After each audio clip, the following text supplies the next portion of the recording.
કે આપણી પાસે અમારે ઉમરાળા તાલુકામાં ધોળા ગામના પ્રશ્નો હોય કે પછી ચોગડના બાગાયતી ખેડૂતોના પ્રશ્નો હોય કે કપાસ મગફળી ખેડૂતોના પ્રશ્નો હોય, એ માટે બાપુએ ધ્યાન આપવું જોઈએ. ધારાસભ્યની ફરજ છે કે એ લોકોના પ્રતિનિધિ છે, એના પ્રતિનિધિ તરીકેનો અવાજ ખેડૂતોનો કે નાગરિકોનો પહોંચાડવો જોઈએ. પણ બાપુ આ કરતા નથી. એને તો રસ હતો પ્રતિનિધિ નિમવામાં, એમણે પ્રતિનિધિ નિમવાની કોશિશ કરી પણ ન નિમી શક્યા.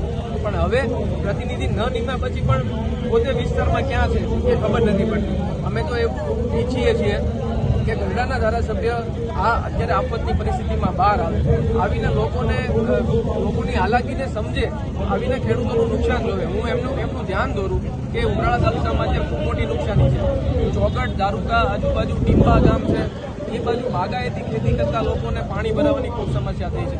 રોડ રસ્તાની તકલીફ અત્યારે ઉમરાળા ગામમાં અને ધોળા ગામમાં મેજર પ્રોબ્લેમ છે.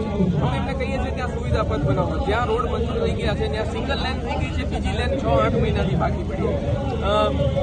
વર્લ્ડ બેન્કે ફંડિંગ કરીને વલભીપુર ચોકડીથી રંગોળા ચોકડી સુધીનો બેન રોડ આપ્યો.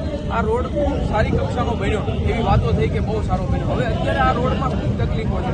ટેટકડી ગામે એવા ખાડા પડ્યા છે કે જ્યાં જો કોઈ ગાડી ફસાય તો સીધી બે સાઈડ ઢાળું છે, તો સીધું અકસ્માતની ભીતિ છે. અમે આ બાબતે એમનું વહીવટીતંત્રનું પણ ધ્યાન દોર્યું છે.